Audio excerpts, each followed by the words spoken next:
during their squad's inaugural labyrinth assessment, while others eagerly dashed in. One man calmly called his two teammates to a halt. He first approached a shop and, under the puzzled gazes of his companions, purchased a labyrinth map. This move left the two novices bewildered, given that the Adventurers Guild already provided maps for such missions. However, after the man prompted them to compare the two, they realized the guild's map was a 15-year-old outdated version. The new map offered more detailed guidance and even marked the locations of traps. The man had teamed up with the two for a guild promotion test aimed at advancing to a bronze-level adventurer. Unbeknownst to them, before his transformation into a monster, he had already been among the most seasoned bronze-level adventurers. To him, the guild's promotion test was a mere formality. Thus, this veteran adventurer effortlessly led the two novices through the beginner's village. Before the test, the man had already met his teammates. Les was a swordsman, skilled in enhancing his combat abilities with chi, while Laura was a magician proficient in offensive and healing magic. By chance, the guild had grouped them into the same team. The test's objective was to reach a designated location within the New Moon Labyrinth by sunset, with the examiner emphasizing the absence of any rules. Participants were free to do as they wished,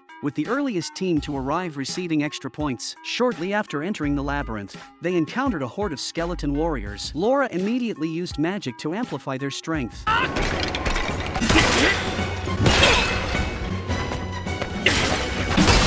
The man, however, did not exert his full strength, opting instead to give the novices a chance to gain experience. Despite their youth, they demonstrated significant competence, managing basic teamwork and energy distribution effectively. After the man dispatched the last skeleton warrior, the trio sensed something amiss, as such a large number of monsters was unusual for the labyrinth's first floor. Indeed, they found incense used to lure monsters, clearly intentionally placed. The man warned his teammates that their real foes lay ahead, and they were not monsters but humans, shocking the novices.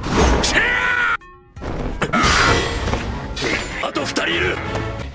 前衛は俺だっつったろ。そうだったな。ここは待てる。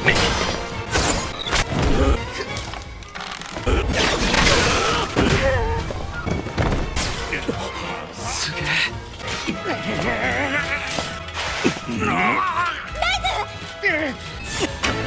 たぜ。ローラ、お返しだ。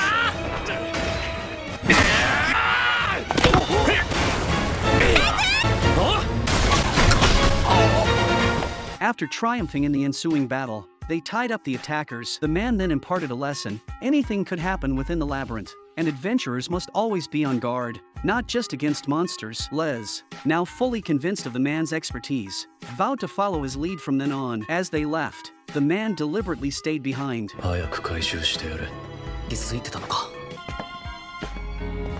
It turned out the attackers were guild staff, and the guild president had summoned Zila. Expressing suspicion that the man might be a fugitive, he instructed Zila to keep a close watch and report any suspicious activity. Meanwhile, the man and his team reached a door leading to one of the labyrinth's boss halls, also the path to their mission objective. The novices, lacking experience in boss battles, understandably became nervous. The man reassured them that for adventurers, avoiding unwinnable battles was not shameful. They could decide whether to proceed. At that moment, another team arrived at the boss hall, ridiculing the man's team and harassing Laura. Les immediately protected her. Sensing the man was not to be trifled with, the other team accepted his offer to let them enter the boss hall first while his team rested outside. Despite their mockery, the man's team allowed them to proceed. Les was confused by the man's strategy, fearing it meant losing the test. Laura, however, sensed the man had a plan. As expected, within minutes, screams echoed from the hall, and guild staff rescued the other team, demonstrating the man's intention to teach his teammates that failure in the test did not equate to death. Under the guidance of the man, the team ventured into the boss room, only to encounter a slime king, a daunting challenge for rookie adventurers. The previous group of 4 challengers had been swiftly rescued by guild staff, unable to withstand even 2.5 seconds against the creature. However, this team had a strategy in place. Les, the swordsman, would draw the boss's attention, while Laura, the magician, prepared a potent fire spell for a decisive blow. The man, meanwhile, stayed alert to any additional threats, hoping to provide the novices with valuable battle experience. Observing their progress, he was confident in their ability to defeat the Slime King. レントさん、ライズを助けてあげて。私は大丈夫ですから。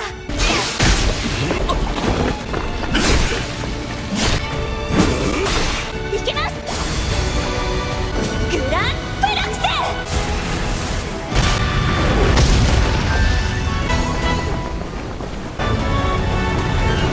Laura's spell quickly dispatched the Slime King, and before it could regenerate, Les delivered the final strike to its core. Post-battle, the man casually collected the valuable slime droplets, knowing they could fetch a good price, even split 3 ways. Each member could earn a silver coin. While they were gathering the slime, another team of adventurers dashed towards the finish line. Les panicked, but the man and Laura remained composed. Suddenly, a poison fog appeared, incapacitating the team that had rushed ahead. It was revealed that this was all part of the guild's test, designed to catch adventurers off guard at the last moment. Les was initially frustrated, but Laura explained that speed wasn't the sole criterion for passing the promotion test. The guild had never stated such a requirement. It was an oversight by many novice adventurers. The experienced man had anticipated the guild's penchant for mischief. He taught Les that the essence of being an adventurer was simply to fulfill the commission. His reluctance to disclose this earlier aimed to encourage independent thinking during missions. Upon reaching the endpoint, the guild staff awarded them badges, which would officially promote them to bronze-level adventurers once presented at the guild counter. As the first team to arrive, they also received healing potions, much to Les' delight. Before departing, the man suggested exploring another area, leading them to a staircase descending to the labyrinth's second level. Les recognized it as the entrance to an unexplored floor. The man commented that labyrinths were beyond human comprehension, something they would soon experience firsthand. Upon entering the second level, they were astonished to find an entire forest underground, complete with sunlight, a sight that left them in awe despite having heard about the varying appearances of each labyrinth level. When the trio returned to the guild, they encountered numerous traps and ambushes, just as the man had predicted, underscoring the guild's harsh nature. After handing over their badges to Zila, they officially became bronze-level adventurers. It was then that Laura and Zila learned that guild staff had been monitoring them throughout the test to assess their character, as mere task completion wasn't enough for promotion. Subsequently, the man parted ways with the two, but Zila stopped him for a private conversation, not as a guild inquiry but out of personal concern. Despite not reporting his identity to the guild's higher-ups, the man remained guarded, fearing that revealing his monster identity might compel Zila to report him for safety reasons. Prepared for this, Zila presented a magic contract to keep his identity secret, risking becoming his slave if she breached it. Touched by her determination to assist him as a friend, and acknowledging her past help during his human days, the man decided to trust Zila, revealing his undead identity. 恐ろしい。やっぱり知らない方が良かったんじゃないか。